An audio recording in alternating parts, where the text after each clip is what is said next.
Bonsoir à tous. Ce soir, nous continuons notre deuxième volet sur la question de savoir qu'est-ce qui s'est passé et qui sont les saints sortis des tombeaux le jour de la mort de Jésus sur la croix. Nous avions vu une introduction la dernière fois. Et donc là, nous allons voir la suite. Mais nous n'aurons pas encore la possibilité d'aller jusqu'au bout. Parce que pour bien comprendre ce qui se passe, il va falloir y aller par étapes. Et donc, c'est ce que nous allons commencer à faire. Oups. Nous allons lire dans Matthieu,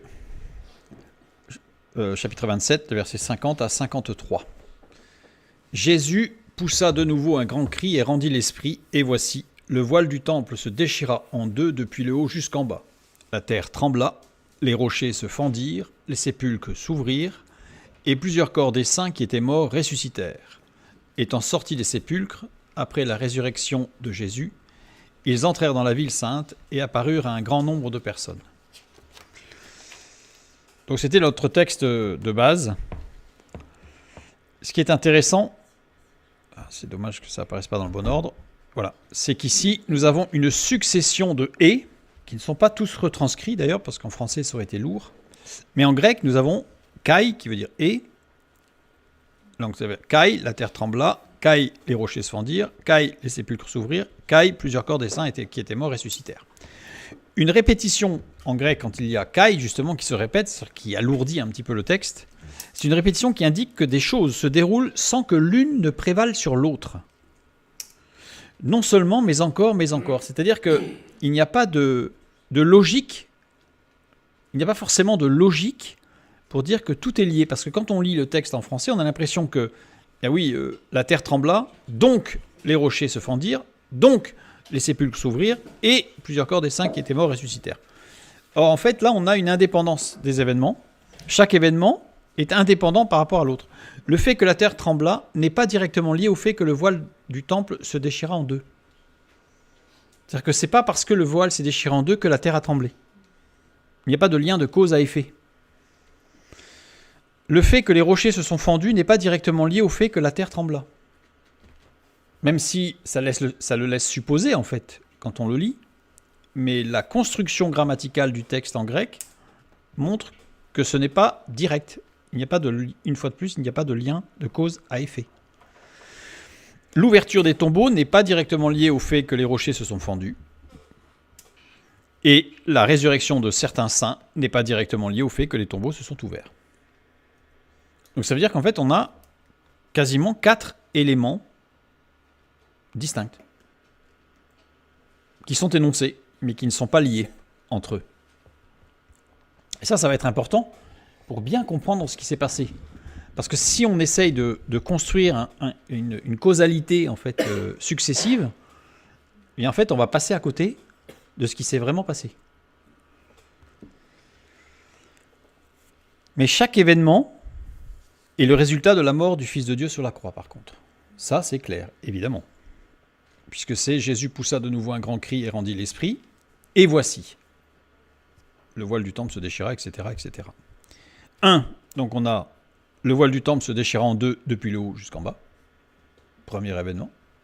2. La terre trembla. 3. Les rochers se fendirent.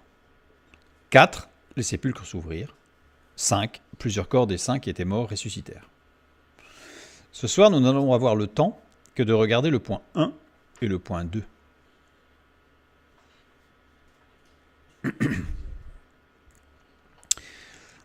Je reprends donc le début du verset dans lequel apparaît justement le fait que, voici, le voile du temple se déchira en deux depuis le haut jusqu'en bas, d'autre part. J'ai rajouté d'autre part en fait, puisque c'est pour pas qu'il y ait cette impression de succession. Donc d'autre part la terre trembla, d'autre part encore, j'aurais pu mettre les rochers se fendirent. Donc évidemment ça alourdit le texte en français, mais ça dissocie bien les éléments pour pas qu'il y ait de lien de causalité. Le voile du temple. Alors, comment était ce voile du temple ? C'était une grande tenture épaisse et richement brodée qui servait de séparation entre le lieu saint et le lieu très saint. On va voir qu'il peut y avoir une ambiguïté sur ce point-là. Était-ce vraiment ce voile ? Le lieu très saint, lieu qui contenait l'arche de l'Alliance à l'époque du premier temple, mais qui était vide à l'époque du second temple, à l'époque de Jésus, puisqu'il n'y avait pas l'arche de l'Alliance. Puisque l'arche de l'Alliance qui était dans le premier temple, le temple de Salomon, lorsque Nabuchodonosor a conquis Jérusalem, les textes disent qu'il est rentré dans le lieu très saint et il n'y avait pas d'arche. Donc là, je renvoie vers notre étude sur justement les deux colonnes du temple pour montrer pourquoi il n'y avait pas d'arche et comment est-ce que c'était possible que l'arche ne soit pas présente. Voilà. Donc l'arche de l'Alliance ayant été enlevée avant la destruction du premier temple, évidemment, dans le second temple, il n'y avait pas l'arche. Donc c'est assez troublant, parce que ça veut dire que pendant des siècles, le souverain sacrificateur qui rentrait dans le lieu très saint une fois par an, il rentrait dans une pièce vide. Une pièce vide qui résonnait. Il n'y avait rien. Mais il devait rentrer pour faire l'aspersion du sang. Donc il aspergeait le sang où? Sur quoi? Enfin, on voit bien ça pose un problème en fait. Et on en parle rarement parce que je pense que justement ça pose un vrai problème. Le souverain sacrificateur entrait dans une pièce vide.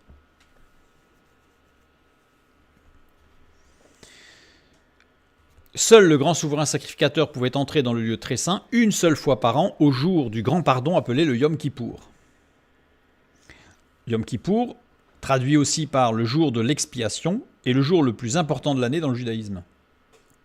Bon, il y a toute une succession, il y a des jours précédents, etc. Bon, par rapport au Rosh Hashanah, etc. Ce n'est pas le sujet de ce soir.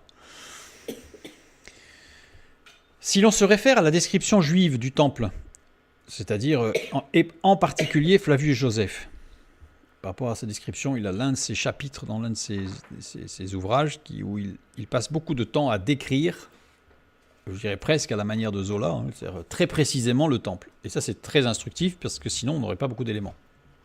Donc, cette tenture était massive. Elle avait une largeur d'environ 9 mètres et 18 mètres de haut, sur une épaisseur de 7 cm. Imaginez le poids de la tenture. Le poids de la tenture. Alors, je le cite parce que si jamais quelqu'un avait entendu parler, bien qu'on n'entende pas beaucoup parler dans le milieu chrétien, mais il y a une théorie qui voudrait que ce voile soit un voile qui viendrait d'un autre temple, qui aurait été, parce que le voile du temple aurait été pris par Épiphane IV, au 4e, 5e siècle avant Jésus-Christ, et aurait été transporté dans un autre temple. Bon, c'est une théorie qui ne tient absolument pas la route, puisque si on regarde précisément, on voit que le temple a été vidé et enlevé son voile, cette tenture, je dirais, plutôt que voile, parce que c'est tellement lourd qu'on peut... Voile, ça ne me semble pas approprié, tenture, 50 ans avant qu'Épiphane IV ne rentre dans Jérusalem. Donc, voilà, donc ça ne tient pas la route. Pour dire que, parce que certains disent que ça y est, ce voile-là n'était pas le bon, enfin, et c'est parti dans des théories bizarres. Je ferme la parenthèse. Beaucoup de commentateurs affirment que ce voile représente le péché qui sépare les hommes de Dieu. Dans énormément de commentaires, c'est ce que vous allez trouver. La déchirure du voile est alors l'ouverture vers une relation avec Dieu, puisque le péché est vaincu, quelque part. Le mot voile, on va le regarder d'un peu plus près. Et c'est là que ça va être très très intéressant. Le mot voile ici, katapétasma. Un mot particulier, 6 occurrences dans la parole de Dieu. Nous allons regarder les 6 occurrences. Les 6 occurrences de katapétasma. Le premier dans Matthieu 27, 51. Et voici, le voile du temple se déchira en deux, depuis le haut jusqu'en bas, et la terre trembla, les rochers se fendirent. Nous sommes dans la même description, c'est notre texte. Marc 15, 38. Le voile du temple se déchira en deux, depuis le haut jusqu'en bas. Le même événement, la même description. Luc, chapitre 23, les versets 44 et 45. Il était déjà environ la 6e heure, et il y eut des ténèbres sur toute la terre, jusqu'à la 9e heure. Le soleil s'obscurcit, et le voile du temple se déchira par le milieu. Encore la description du même événement, pour le même mot. Et puis ensuite, c'est dans l'Épître aux Hébreux qu'on va le retrouver, ce terme. chapitre 6, les versets 19 et 20. Cette espérance, nous la possédons comme une ancre de l'âme sûre et solide. Elle pénètre au-delà du voile, katapétasma, là où Jésus est entré pour nous comme précurseur, ayant été fait souverain sacrificateur pour toujours, selon l'ordre de Melchizedek. On va le retrouver encore dans l'Épître aux Hébreux, chapitre 9, les versets 3 et 4. Derrière le second voile se trouvait la partie du tabernacle appelée le Saint des Saints, renfermant l'autel d'or pour les parfums et l'arche de l'Alliance, entièrement recouverte d'or. Il y avait dans l'arche un vase d'or contenant la manne, la verge d'Aaron qui avait fleuri et les tables de l'Alliance. C'est là qu'il y a une ambiguïté, alors qu'on peut lever assez facilement, sur le fait qu'on nous parle du second voile. Donc ça veut dire qu'il y avait un premier voile. Or, on ne peut pas savoir, directement, je dirais, comme ça, dans une simple lecture de surface, de quel voile il s'agit, celui qui s'est déchiré. Parce qu'il ne nous est pas dit explicitement que c'est le voile qui séparait le lieu très saint du lieu saint. Sauf là, on nous dit le second voile se trouve où se trouvait, mais on ne sait pas si c'est le premier ou le second qui a été déchiré, qui s'est déchiré en deux. Bon, une étude particulière, j'ai pas voulu le faire ce soir parce que c'est assez fastidieux et c'est pas très intéressant, montre qu'il s'agit bien du second voile, c'est-à-dire du voile qui séparait le lieu saint du lieu très saint. Et enfin, la sixième occurrence, dans Hébreux chapitre 10, le verset 20, par la route nouvelle et vivante qu'il a inaugurée pour nous au travers du voile, c'est-à-dire de sa chair. Donc on a 6 occurrences. Les 3 premières occurrences, description des événements qui suivent la mort de Jésus sur la croix. Donc là, on nous parle de la même chose. Avec quand même une curiosité. Luc, qui a fait une enquête précise, semble avoir oublié le tremblement de terre, les roches fendues et les tombeaux ouverts.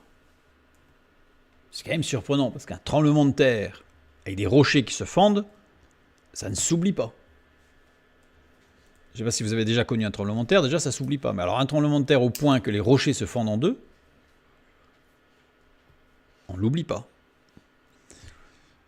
Et alors, encore plus curieux, c'est que Matthieu et Marc semblent avoir oublié l'éclipse solaire qui a duré 3 heures quand même.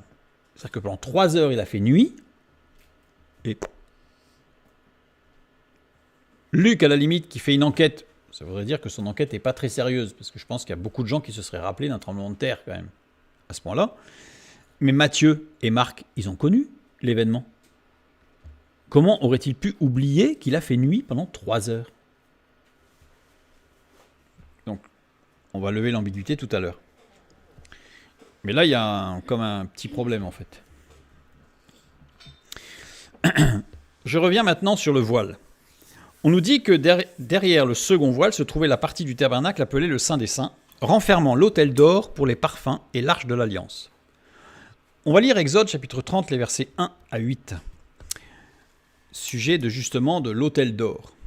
Tu feras un autel pour brûler des parfums, tu le feras de bois d'acacia. Sa longueur sera d'une coudée, sa largeur d'une coudée, il sera carré, et sa hauteur sera de 2 coudées. Tu feras les cornes qui sortiront de l'autel. Tu le couvriras d'or pur, le dessus, les côtés, tout autour, et les cornes, et tu y feras une bordure d'or tout autour. Tu feras au-dessus de la bordure 2 anneaux d'or, et aux 2 côtés. Tu en mettras aux 2 côtés pour recevoir les barres qui serviront à le porter. Tu feras les barres de bois d'acacia, tu les couvriras d'or. Tu placeras l'autel en face du voile qui est devant l'arche du témoignage, en face du propitiatoire qui est sur le témoignage, et où je me rencontrerai avec toi. Aaron y fera brûler du parfum odoriférant, il en fera brûler chaque matin lorsqu'il préparera les lampes. Il en fera brûler aussi entre les 2 soirs, lorsqu'il arrangera les lampes. C'est ainsi qu'on brûlera à perpétuité du parfum devant l'Éternel parmi vos descendants. Il y a un problème. Il y a un problème. Dans l'Épître aux Hébreux, on nous dit que à l'intérieur du lieu très saint, il y a l'autel d'or. Dans Exode 30, on nous dit que l'autel d'or, il est à l'extérieur du lieu très saint, parce qu'il est dans le lieu saint, puisque tous les jours, il fallait brûler du parfum dessus. Donc il y a un problème. On va lever le problème tout de suite. Je reprends les termes. Si je traduis littéralement, parce que je n'ai pas voulu passer trop de temps là-dessus, parce que ce sont tout simplement des verbes conjugués au présent, au participe présent ou au participe passé, qui en grec vont donner une temporalité au ce qui est décrit. Littéralement, derrière le second voile se trouvait la partie du tabernacle, appelée le lieu, le Saint des Saints, renfermant actuellement l'autel d'or pour les parfums, et avant l'Arche de l'Alliance. Ça veut dire quoi? Ça veut dire que dans le second temple, construit par Hérode, n'ayant plus l'Arche de l'Alliance à placer dans le lieu très saint, il y avait placé l'autel des parfums.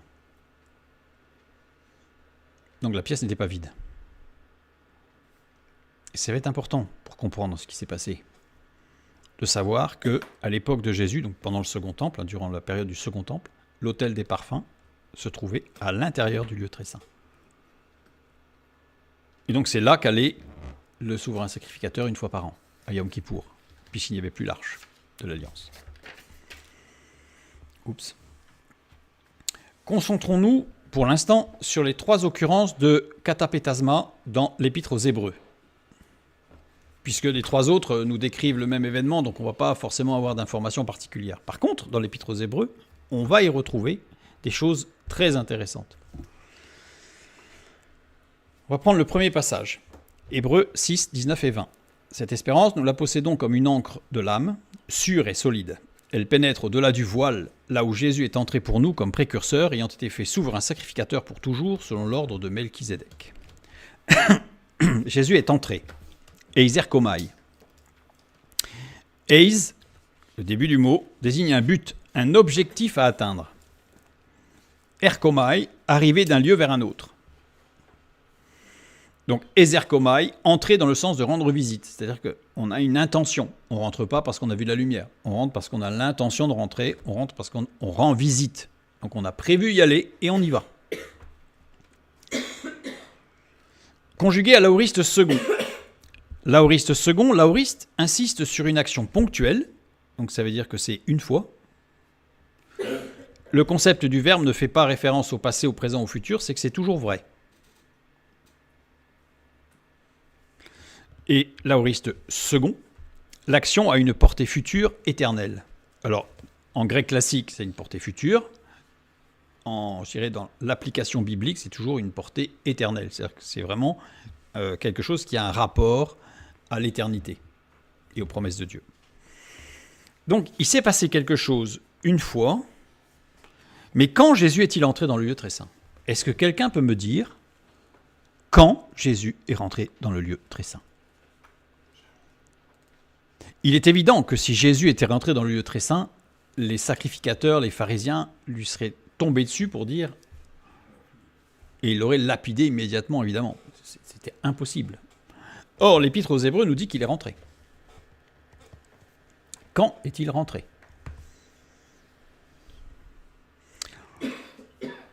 Nous avions vu la dernière fois, avec les constructions des différents passages, des différents évangiles qui parlaient de la mort de Jésus, nous avions vu quelque chose de particulier, c'est que Jean utilise le terme paradidomie. Paradidomie, et nous avions vu qu'en fait, il y avait une notion de mouvement. Rendre l'esprit, c'est pas s'éteindre, comme ça. Il y a une notion de mouvement, de quelque chose qui va se déplacer, avec un point d'origine et un point d'arrivée, avec un but à atteindre. Déjà là, ça rappelle ce qu'on vient de voir. En donnant quelque chose, etc. Paradidomie signifie aussi d'autres choses. Permettre de faire quelque chose, paradidomie. Remettre par succession le pouvoir ou l'autorité. Ou livrer quelqu'un ou quelque chose au peuple, avec l'idée de violence, quelque chose de violent. Un événement violent. Permettre de faire quelque chose. Nous avons lu Hébreux chapitre 10, le verset 19. Ainsi donc, frères, puisque nous avons, au moyen du sang de Jésus, une libre entrée dans le sanctuaire par la route nouvelle et vivante qu'il a inaugurée pour nous au travers du voile, c'est-à-dire de sa chair. Donc là, on a une ouverture, quelque chose de nouveau qui peut se faire. Remettre par succession le pouvoir et l'autorité, nous voyons ça dans Apocalypse, chapitre 1, la fin du verset 5 et le verset 6. À celui qui nous aime, qui nous a délivrés de nos péchés par son sang, et qui a fait de nous un royaume des sacrificateurs pour Dieu son Père. À lui soit la gloire et la puissance au siècle des siècles. Amen. Donc là, on voit qu'il y a eu une transmission d'une onction, de quelque chose de particulier, pour chacun de nous, pour chacun de ceux qui suivent Christ. Et puis livrer quelqu'un ou quelque chose au peuple avec cette idée de violence, Éphésiens chapitre 5, la fin du verset 2, qui s'est livré lui-même à Dieu pour nous comme une offrande et un sacrifice de bonne odeur. Si ça, c'est pas violent, si la mort de Jésus n'est pas quelque chose de violent, il n'y a rien de violent, quoi. C'est-à-dire que là, on touche le summum de la violence. Donc on a vraiment, quand Jésus dit tout est accompli, c'est extrêmement précis et très profond. Nous le voyons ici. Et nous avons un texte, nous avons ce paradidomie qui nous donne une notion de mouvement. Alors, on pourrait dire que le mouvement, c'est l'esprit qui part au Père, qui part, puisqu'on a vu qu'il y avait la mort, le corps était mort, l'âme s'efface, et à un moment donné, l'esprit est libre de partir. Mais, quand on réfléchit, l'esprit libéré de la contrainte corporelle n'est pas lié à la temporalité, c'est-à-dire que l'esprit est de l'ordre de l'éternité. Il sort du champ du temps. Il n'est plus dans le temps. Il n'est plus lié à la temporalité. Il n'y a plus de distance, parce que s'il n'y a plus de temps, s'il n'y a plus la notion du temps, il n'y a plus de notion de distance, parce que la distance est liée à un temps. Si une distance me sépare de quelqu'un, c'est parce que je ne peux pas y être immédiatement, je ne peux pas être instantanément là, sinon il n'y a plus de cette notion de distance. La temporalité, il n'y a plus de temps. Mais s'il n'y a plus de distance et qu'il n'y a plus de temps, il n'y a plus de mouvement. Puisque si je suis instantanément à un endroit et à un autre, la notion de mouvement n'existe plus. Or, un mouvement n'existe que dans la temporalité, justement. Donc, l'esprit étant, puisque le corps est mort, dans l'intemporalité, il ne peut pas y avoir de mouvement. Or, on nous décrit quand même un mouvement, avec le verbe paradidomie. Parce qu'il existe d'autres verbes qui auraient pu être, d'ailleurs on l'a vu dans Matthieu, Matthieu utilisait un autre verbe, aphiemi, pour rendre l'esprit. Si Jean l'utilise celui-là, inspiré par le Saint-Esprit, c'est qu'il y a quelque chose derrière. Tout mouvement est défini par un déplacement, une distance et un temps. Et là, je renvoie vers nos deux études, les deux parties sur qu'est-ce que le temps et pourquoi le temps.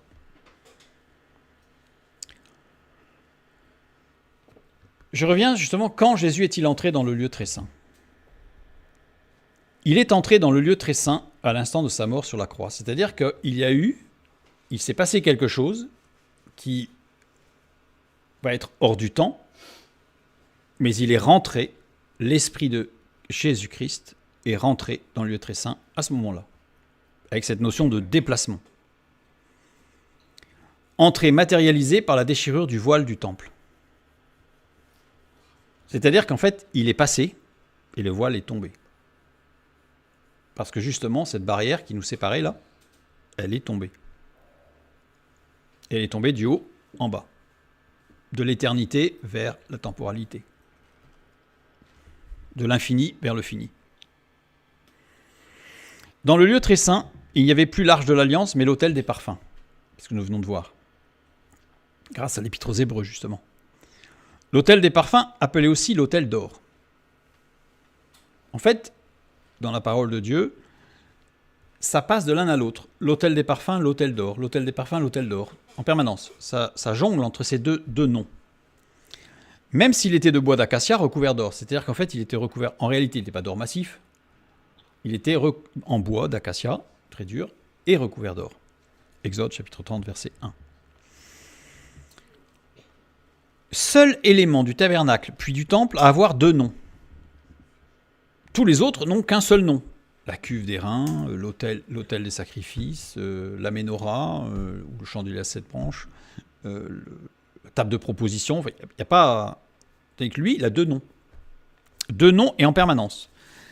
On a ces deux noms, l'un décrivant sa fonction, l'autel des parfums, l'autre sa nature, autel d'or, qui est double en réalité, mais ne laissant paraître que sa nature éternelle.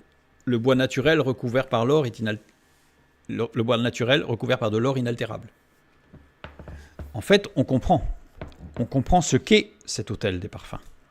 Sur cet autel ne devait être brûlé que de l'encens, ni parfum étranger, ni holocauste, ni offrande, ni aucune libation. Exode chapitre 30, verset 9. En fait, on voit que ce autel des parfums, c'est une description de Christ, dans sa double nature. Et il a deux noms. Jésus, Christ. L'homme et le Fils de Dieu.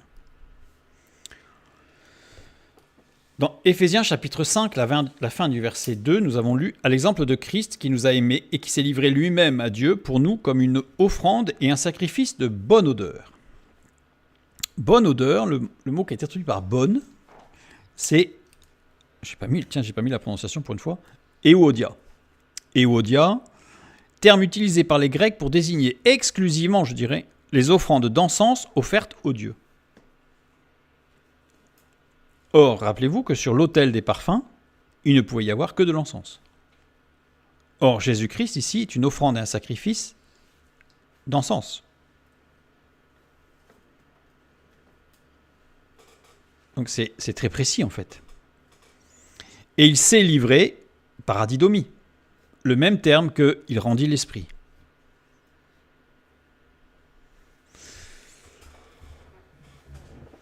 Continuons. Donc, on a compris maintenant ce qui s'est passé, on a compris l'enjeu de ce voile déchiré, en fait, qui n'est que l'accomplissement de tout ce qui est écrit au sujet de cet autel des parfums et du tabernacle dans l'Ancien Testament, là où Jésus est entré pour nous comme précurseur. Précurseur, prodromos. Prodromos, c'est un apax. Un apax, comme pour souligner que cela n'a été fait qu'une seule fois. Et que ce mot est employé qu'une seule fois, comme pour souligner que ça s'est fait qu'une seule fois. On l'a vu tout à l'heure, c'était de l'aoriste, donc c'est une action ponctuelle, non répétée. 3 utilisations dans les textes grecs de podromos. 3 utilisations. Dans le cadre religieux,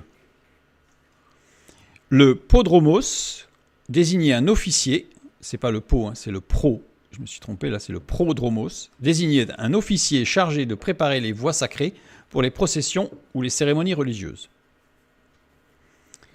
Le prodomos désignait aussi un messager qui annonçait l'arrivée du Dieu lors des rituels. Il est utilisé aussi dans un contexte militaire. Le prodromos désignait un éclaireur ou un avant-garde chargé de reconnaître le terrain et de préparer la voie pour l'armée principale.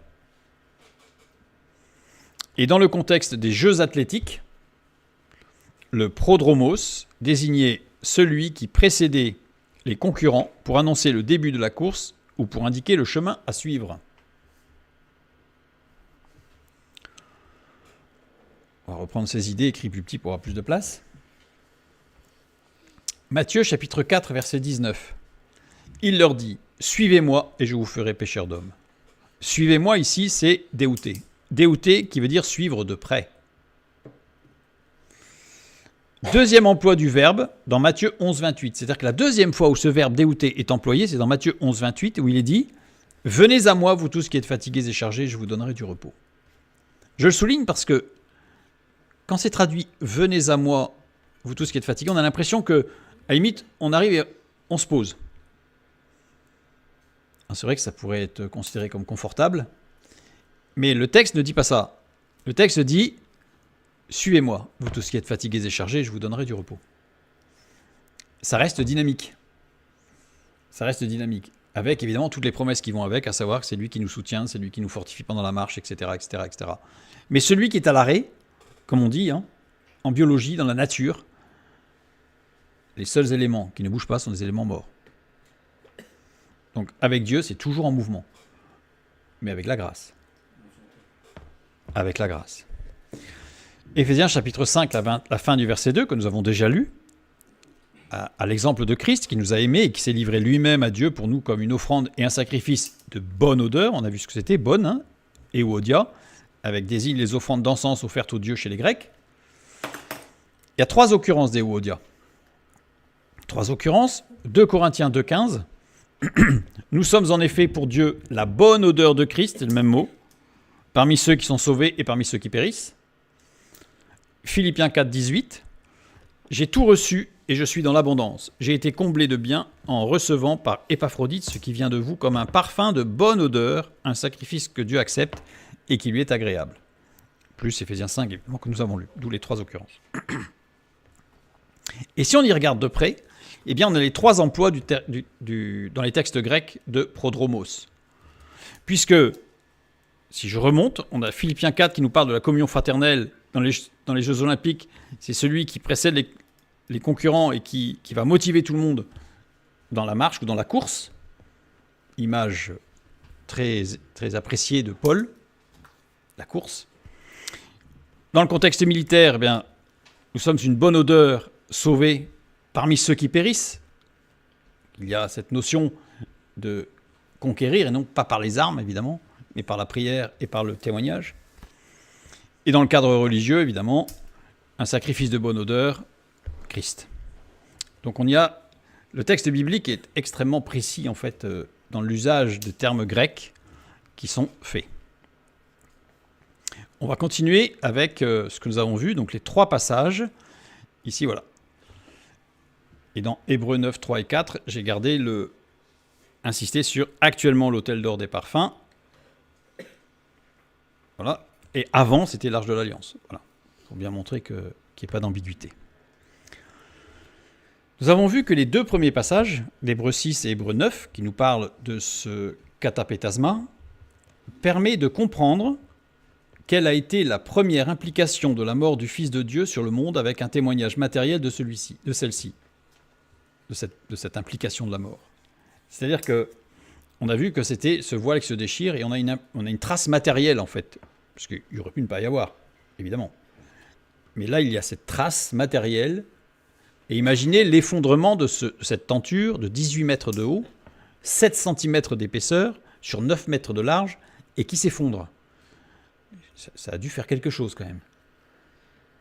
Ça a dû faire quelque chose. Le sol a dû trembler à ce moment-là d'ailleurs.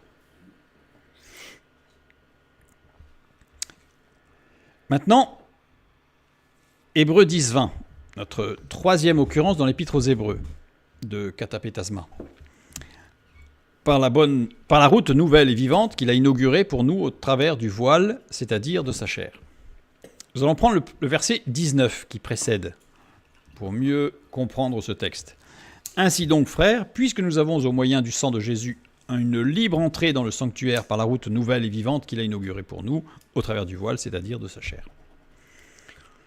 Je vais me prendre les mots dans le bon ordre, parce que ça va avoir une certaine importance.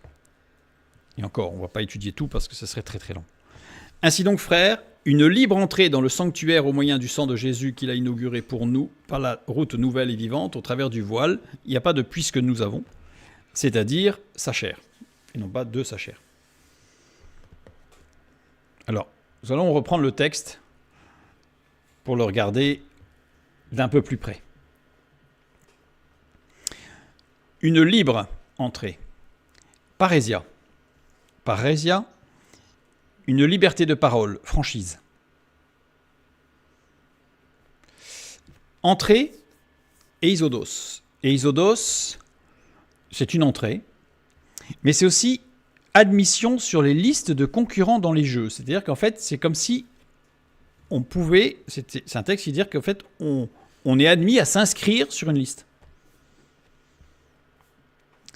Ou faculté d'entrée, eisodos. Et entre les mots, entre les deux, il y a un petit mot, eis. Oups, bon d'accord.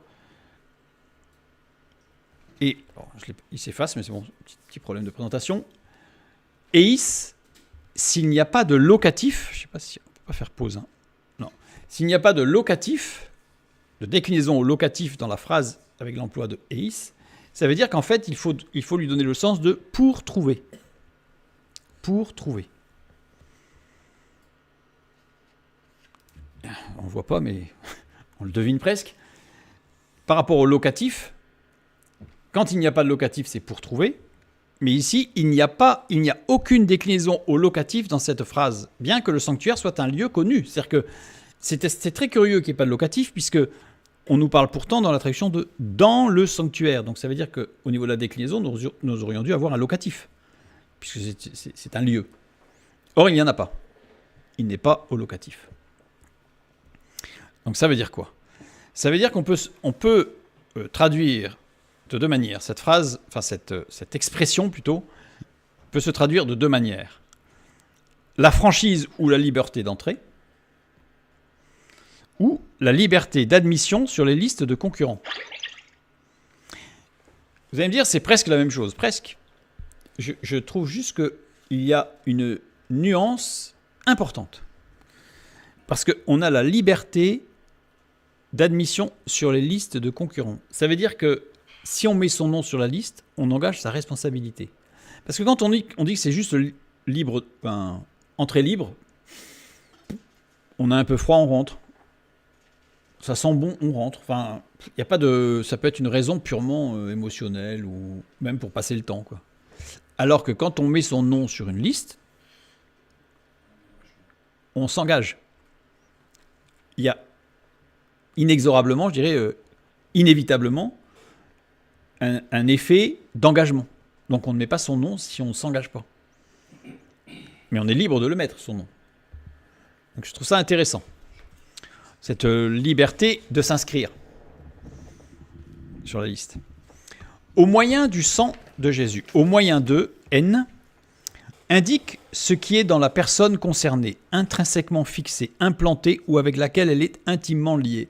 Ça insiste lourdement, je dirais presque très lourdement, sur le fait que le sang de Christ doit être, pour ces gens qui sont inscrits ou qui s'inscrivent, doit être intrinsèquement fixé en eux, implanté en eux, intimement lié à cette vie donnée par le Fils de Dieu. Donc c'est-à-dire que ça montre bien que ce n'est pas anodin. Ce n'est pas anodin. Qu'il a inauguré. Eg kainizo. Littéralement, le premier sens, faire récemment. Qu'il a fait récemment. Pardon. On sait que l'Épître aux Hébreux a été écrite avant la destruction du temple, parce que sinon la description n'aurait pas été la même. Il n'aurait pas dit actuellement il y a l'autel des parfums qui se situe à l'intérieur, etc. Ça aurait été détruit, il n'y aurait plus rien. Donc, fait récemment, donc c'était tout récent. Restauré, eg kainizo, donc que Jésus a restauré, renouvelé ou consacré. Conjugué à l'aoriste. L'aoriste insiste sur une action ponctuelle, on l'a vu, ça s'est fait qu'une fois. Le concept du verbe ne fait pas référence au passé, au présent, ni au futur. Pardon. Bien.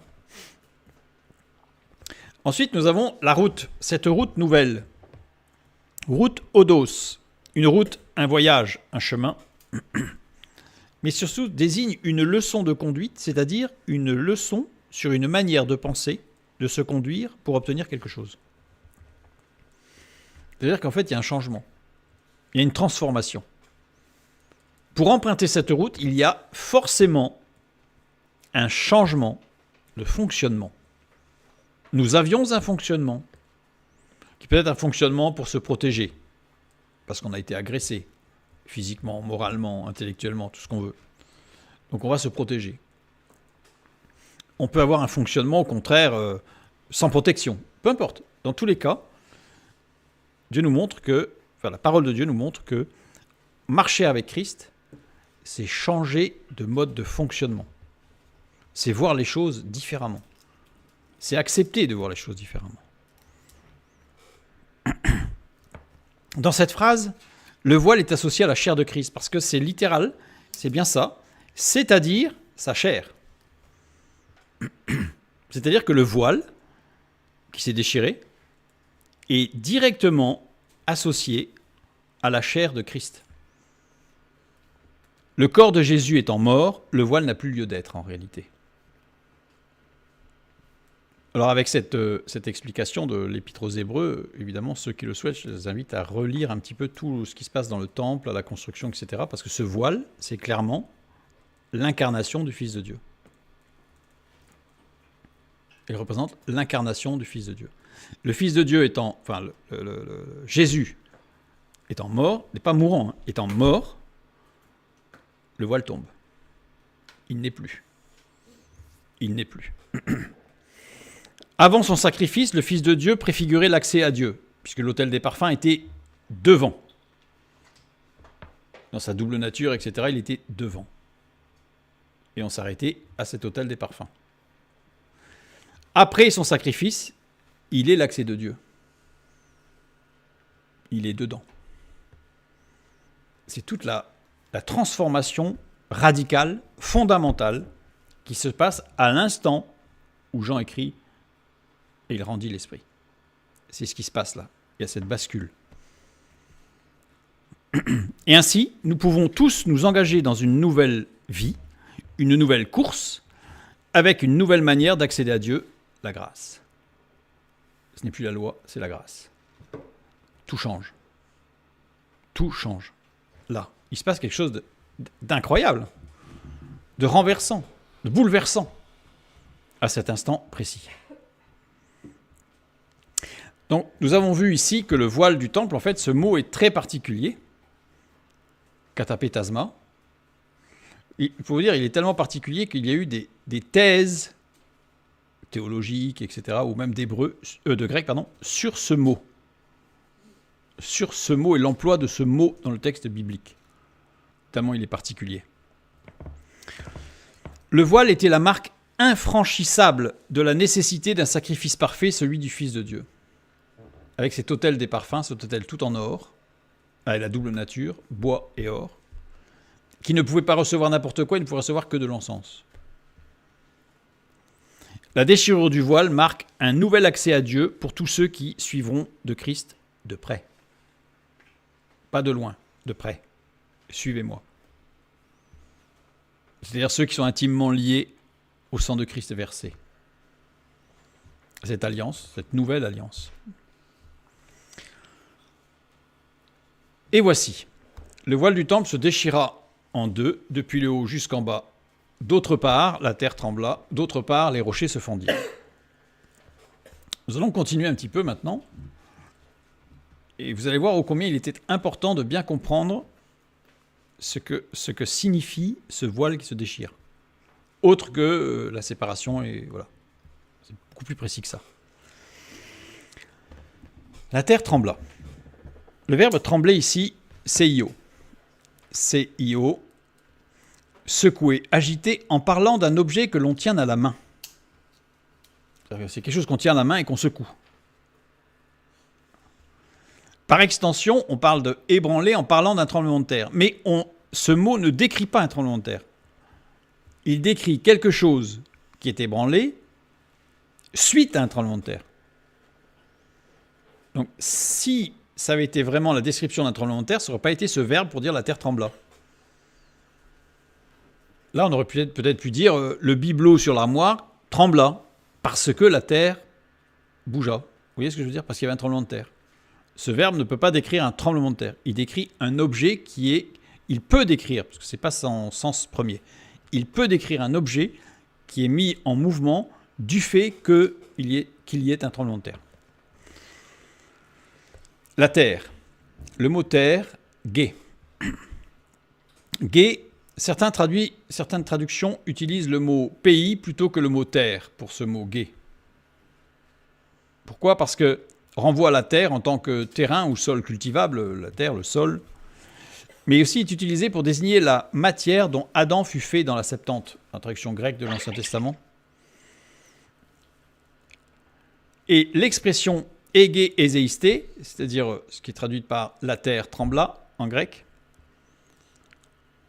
la terre, ou qu'on pourrait dire la terre a été secouée, plutôt que la terre trembla, parce que trembla laisse penser qu'il s'agit là de la description d'un tremblement de terre. Or, la terre a été secouée, c'est-à-dire qu'il y a quelque chose qui l'a secouée, à la limite, pourquoi pas un tremblement de terre. Sauf que gué désigne plus que le sol ou la terre, puisqu'en fait, il désigne aussi les habitants d'un pays.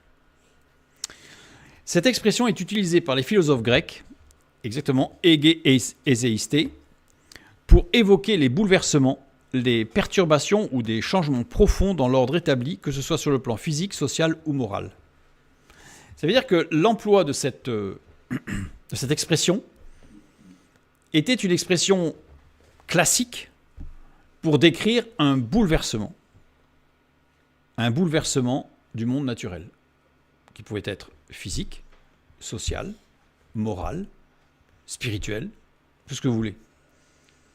C'est un bouleversement. Revenons sur ce que nous avions vu tout à l'heure avec cette curiosité par rapport aux évangiles, la différence entre Luc, qui parle d'une éclipse de soleil, qui a duré 3 heures, et Matthieu et Marc, qui ne parlent pas du tout de l'éclipse de soleil, donc ils semblent l'avoir complètement oublié, mais qui parlent du tremblement de terre, alors que Luc n'en parle pas. Prenons le texte de Luc. Il était déjà environ la 6e heure, et il y eut des ténèbres sur toute la terre jusqu'à la 9e heure. Le soleil s'obscurcit, et le voile du temple se déchira par le milieu. S'obscurcir, scotizo. Scotizo, 8 occurrences dans la parole de Dieu. Matthieu 24, 29 et 30. Aussitôt après ces jours de détresse, le soleil s'obscurcira, la lune ne donnera plus sa lumière, les étoiles tomberont du ciel et les puissances des cieux seront ébranlées. Alors le signe du Fils de l'homme paraîtra dans le ciel, toutes les tribus de la terre se lamenteront, et elles verront le Fils de l'homme venant sur les nuées du ciel avec puissance et une grande gloire. Et il s'agit évidemment d'une description de la fin des temps. On retrouve la même expression, le soleil s'obscurcira, sauf que là il s'est obscurci, mais on retrouve la même expression. Et on la retrouve dans Marc chapitre 13 versets 24 et 25, dans Luc chapitre 23 verset 45. On retrouve aussi scotizo dans Romains 1, 21. Puisqu'ayant connu Dieu, ils ne l'ont point glorifié comme Dieu et ne lui ont point rendu grâce, mais ils se sont égarés dans leurs pensées et leur cœur sans intelligence a été plongé dans les ténèbres. Pas besoin d'expliquer, on comprend le sens. Romains 11, 10. Que leurs yeux soient obscurcis pour ne point voir et tient leur dos continuellement courbé. Là, on parle de l'intelligence une fois de plus. Éphésiens 4, 18. Ils ont l'intelligence obscurcie, ils sont étrangers à la vie de Dieu, à cause de l'ignorance qui est en eux, à cause de l'endurcissement de leur cœur. Apocalypse 8, 12. Le 4e ange sonna de la trompette, et le tiers du soleil fut frappé, et le tiers de la lune, et le tiers des étoiles, afin que le tiers en fût obscurci, et que le jour perdît un tiers de sa clarté, et la nuit de même. Et enfin, Apocalypse 9, 2. Et elle ouvrit le puits de l'abîme, et il y monta du puits une fumée comme la fumée d'une grande fournaise, et le soleil et l'air furent obscurcis par la fumée du puits. Il est conjugué ici, le soleil s'obscurcit dans Luc, pour les derniers instants de vie de Jésus sur la croix. Il est conjugué à l'aoriste. C'est-à-dire que l'action est toujours vraie. Ça paraît être curieux parce qu'on a une action toujours vraie qui est circonscrite dans le temps, parce que le texte nous dit que ça a duré 3 heures, mais la conjugaison nous dit que c'est toujours vrai. Donc il s'est passé quelque chose quand même. Les 8 occurrences montrent que ce mot, scotizo, est utilisé pour décrire l'intelligence qui s'obscurcit ou pour décrire une situation particulière de la fin des temps dans l'Apocalypse. Et dans Matthieu. Il y a aussi Matthieu, chapitre 24. En fait, si on regarde tout, on se rend compte que la description de l'Apocalypse, éclairée par les écrits de Paul, Romains et Éphésiens, montre qu'il ne s'agit pas d'une description physique, cosmologique. Donc ceux qui attendent que les étoiles perdent un tiers de leur clarté, que le soleil perde un tiers de sa clarté, etc., vont pouvoir attendre longtemps. Ce n'est pas parce que c'est une métaphore, on va le voir, mais l'éclairage de toute la parole de Dieu, comme d'habitude, un texte biblique, et l'apôtre Paul le dit, un texte ne peut pas être pris séparément de l'ensemble. C'est-à-dire qu'on ne peut pas lui donner une interprétation isolée. Il faut qu'il soit conforme à l'ensemble des textes bibliques. Or, une telle lecture n'est pas conforme aux écrits pauliniens de Romains, Éphésiens. Le soleil s'obscurcit. Et là, c'est encore plus intéressant, parce que Tou Eliou Eklipontos, qui pourrait se traduire par le soleil, une éclipse solaire, est une expression utilisée par les philosophes pour exprimer différentes choses, comme tout à l'heure. Utilisée pour évoquer un changement cosmique symbolisant un bouleversement dans l'ordre naturel ou dans l'univers, représentant une perturbation dans l'harmonie cosmique ou un événement extraordinaire qui capte l'attention. Mais ça dépasse le physique en fait. C'est quand les Grecs parlent de bouleversement cosmique, c'est pas une supernova, ça peut, mais c'est quelque chose qui touchera l'ensemble de l'univers. Expression utilisée pour décrire une période de déclin, de crise ou de trouble. Une période de trouble. Comme une éclipse solaire obscurcit la lumière du soleil, cette expression évoque une période où la clarté, la vérité ou la direction semblent momentanément absentes. C'est-à-dire que c'est perdu. Ils ont perdu les repères. Ce que décrit Paul dans l'Épître aux Romains et dans l'Épître aux Éphésiens. C'est une expression, tou eliou eklibontos, utilisée pour décrire un moment de transition où d'anciennes façons de penser ou de faire laissent place à de nouvelles idées et à de nouvelles perspectives. Alors là, ça correspond exactement au voile déchiré, décrit dans l'Épître aux Hébreux. Mais une fois de plus, il est évidemment très intéressant d'aller chercher l'écriture, les philosophes, l'écriture grecque, puisque c'est écrit en grec, donc c'est quand même un appel à aller voir ce qui est écrit en grec. Mais la parole de Dieu est autosuffisante, parce que Paul, dans l'Épître aux Romains et aux Éphésiens, décrit par l'emploi de ce mot ce qu'il en est exactement. Et pour tous ceux qui sont passionnés par l'Apocalypse et la fin des temps, ce qui n'est absolument pas mon cas, prenez en considération cela avant de faire une lecture trop littérale et déformée du texte, en fait, par rapport à ce qu'écrit le livre de l'Apocalypse. Voilà, il faut y aller toujours avec mesure et par l'éclairage de l'ensemble des textes bibliques. Donc, en fait, Luc, Matthieu, Marc décrivent la même chose en utilisant des expressions classiques pour la décrire. C'est-à-dire qu'ils utilisent des expressions classiques, j'aurais presque pu mettre un C majuscule, en grec classique. C'est-à-dire qu'ils utilisent des expressions connues, des expressions utilisées. D'ailleurs, c'est intéressant parce que Luc, qui était helléniste, et Matthieu et Marc, qui sont plutôt du côté latin, du côté romain, dans leur texte, dans leur structure du texte, vont utiliser, Luc, une expression par rapport à l'éclipse solaire qui est vraiment typologiquement grecque, alors que l'utilisation du tremblement de terre va être beaucoup plus reprise par les Romains, par les philosophes latins, comme Pline, etc. Donc c'est assez intéressant, mais en fait, ils parlent de la même chose. Ils décrivent la même chose, mais en soulignant qu'il ne s'agit pas d'un élément physique. D'ailleurs, c'est pour ça que beaucoup s'échinent encore à essayer de trouver des éclipses solaires à l'époque de Jésus. Ils n'en trouvent pas. Alors, ils essaient de dire que c'est peut-être une éclipse de lune, peut-être que c'est une éclipse d'une planète, peut-être que c'est une éclipse d'une étoile. Enfin bon, bref, ça ne tient pas puisque c'est pas littéral en fait. Il faut bien s'appliquer au texte. Quand je dis littéral, ça ne veut pas dire qu'une lecture, entre guillemets, bête, mais une lecture dans l'ensemble du texte biblique. Dans l'ensemble du texte biblique. En plus, là, je ne l'ai pas fait ce soir, mais je vous inviterai à aller regarder dans les psaumes, où il est parlé justement de quand Dieu se manifeste, du soleil qui s'obscurcit.